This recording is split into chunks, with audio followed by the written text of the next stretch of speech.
Just the other day, I put out a video going over a potential leak between the Dallas Mavericks and the Portland Trail Blazers, where we speculated over what type of player the Dallas Mavericks are trying to go after, whether that's Matisse Thybulle, Malcolm Brogdon, or Jerami Grant. But just a few hours ago, there was official reports coming out saying that the Dallas Mavericks have been in trade talks with the Portland Trail Blazers over Jerami Grant. So in this video, we're going to go over all those reports, see if Jerami Grant can actually help this team in the short term or long term, and if we actually have the assets to facilitate a trade. But how's it going, everybody? My name is Marcel Martin. This is Mavs Digest, bringing you the latest news on everything Mavericks related. And before we get started with today's video, I just want to say thank you guys so much for hitting that subscribe button. We just hit 11,000 subscribers, which is amazing. I have my own personal goal of hitting 15K right before the season starts. And it might be the off season, but it's not my off season. Like I said, I'm bringing you content every single day, maybe even twice a day on rumors, trade talks, rumblings, anything in between. And if you don't want to miss out on a single thing that the Dallas Mavericks do, make sure you subscribe. Thank you guys so much. Like I said in the intro of this video, we're talking about Jerami Grant. There was some weird leaks from a Twitter page the other day talking about a potential trade between the Dallas Mavericks and the Portland Trail Blazers. This Twitter page, Dropping Dimes 50, tweeted out the Portland Trail Blazers and Dallas Mavericks are in the midst of trade negotiations. And in that last video I put in the comment section, I was getting just roasted talking about, why would you believe any Twitter page? Anybody could have said this. You believe anything. I did say take it with a heavy grain of salt, and the only reason why we looked at this tweet was because they also talked about how the Los Angeles Lakers and their whole coach situation with JJ Redick, where they called it right before it actually happened. And although I think we all could have assumed that that the Los Angeles Lakers would go after JJ Redick, you want to look at this as maybe this page has a little bit of insider information, maybe it's someone's burner account. But like I said, this little leak was actually validated today, where the Dallas Mavericks have checked in on Jerami Grant per Ian Begley, saying teams have tons of conversations about potential trades at this point in the league calendar. Several teams, including the Mavs, have checked in on Jerami Grant's situation in Portland. Grant, 30, is entering the second season of a 5-year, $190 million contract with the Portland Trail Blazers. So maybe that page is a page that we want to keep our eye on. Maybe they actually know what they're talking about, or maybe they're just guessing, throwing anything at the wall, hoping it sticks. Maybe they got lucky. Like I said before, take it with a grain of salt, because until a trade actually goes down, what do we really know? But if we are talking about Jerami Grant, we can take a closer look at the type of player we could potentially get if we do pull off a trade. He puts up 21 points per game, 3.5 rebounds, 2.8 assists, 0.6 blocks, 0.8 rebounds, 2.1 turnovers, 2.2 fouls per game, shooting 45% from the floor, 40% from three. He's a 6'7 guard, 30 years old. He shoots 46% on corner threes, 97% of his threes are assisted, and 32% of all shots are threes. And I think this is a player that would work well with the Dallas Mavericks. Now, I'm not sure if his scoring would still be around 21 points per game. Luka and Kyrie do a heavy part of our offense. They score the majority of our points. But we all have been saying we need a third scoring option, and a player like Jerami Grant would fit perfectly, whether you put him in a power forward position or the small forward. It would work great. The only thing here that I would be a little bit concerned of, obviously the turnovers aren't great. Luka can finish a game with a triple-double with 5 turnovers, but the 2 turnovers is a little bit glaring, but also the rebounds. If you're going to be a forward, I expect you to be more active on the glass than just 3.5 rebounds. But when you're the best player on the Portland Trail Blazers and you're putting up 21 points, you probably don't have time to get rebounds. Like I said, he's also playing alongside DeAndre Ayton and a couple other guys who are also getting rebounds. So maybe he's not asked to do that, but the type of player that Jerami Grant would be for the Dallas Mavericks team would be amazing. If he can continue to shoot 40% from three, 46% on corner threes, that would be amazing. Luka and Kyrie do a wonderful job of getting guys open, and one of the biggest issues we had in the playoffs was guys missing wide open threes. It seems like we were actually better at shooting contested threes than wide open threes.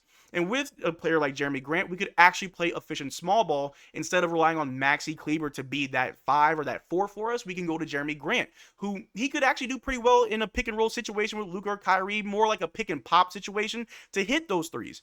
Jerami Grant could open up a whole new layer of offense for the Dallas Mavericks. The starting 5 could consist of Luka, Kyrie, you put PJ to the 3, you put Jerami Grant at the 4, you got Derrick Lively or Daniel Gafford at the 5, you put Derrick Jones Jr. if you can sign him back, you put Derrick Jones Jr. on the bench.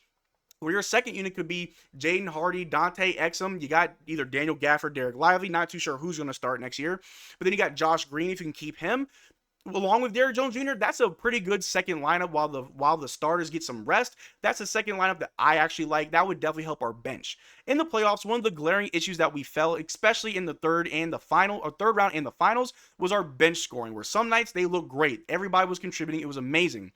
Or like game 5 where no one could find a shot and we had to go to players like Maxi Kleber. We had to go to players like Tim Hardaway Jr. to try and get a bucket when no one's hitting their shots. Not even Luka or Kyrie, and I understand Luka was hurt. He was hurt the majority of the playoffs. But when your starters aren't getting you any shots, when no one can shoot their three, you got to look to the bench. And hopefully with a player like Jerami Grant, we can put Derrick Jones Jr. to the bench, which could open up, again, another layer of offense where Dante Exum and Jaden Hardy can help run the offense. Guys get open. Guys can hit more shots. So it could definitely work for us. I think Jerami Grant's a great player. We also need another player who can put the ball on the floor. Outside of Luka and Kyrie, PJ seems to be the only player who can actually put the ball on the floor. Derrick Jones Jr. can definitely attack the basket. PJ can do it a little bit better.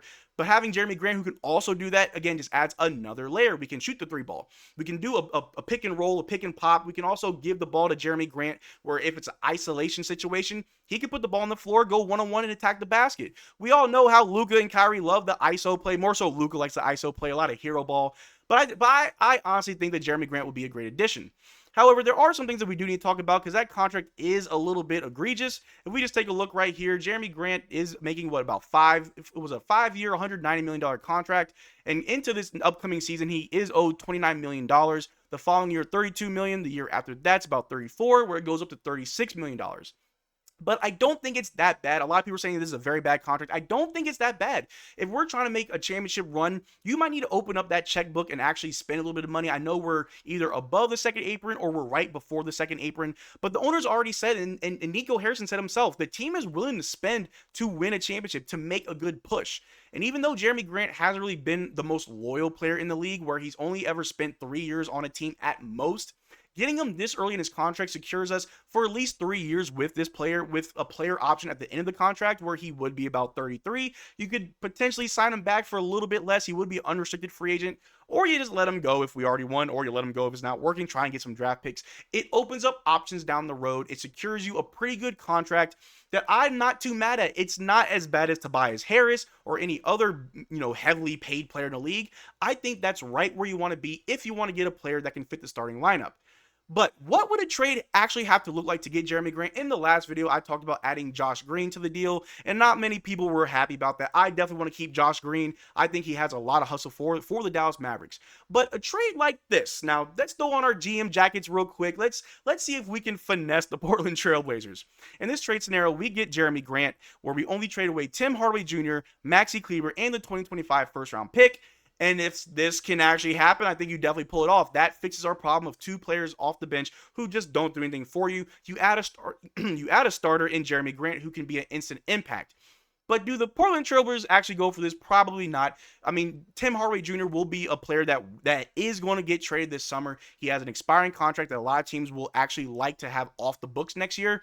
Maxi Kleber may be a little bit harder to trade. He's injured right now. He didn't play that well. But you definitely are going to have to include some picks to the Portland Trail Blazers. They are trying to go young. They're going through a rebuild. They have like 2 picks in the first round of the draft. So if you can entice them with a few more first-round draft picks or a couple second-round draft picks, a trade like this may be far-fetched, but it is a starting point where maybe you do have to add a Jaden Hardy or a Josh Green.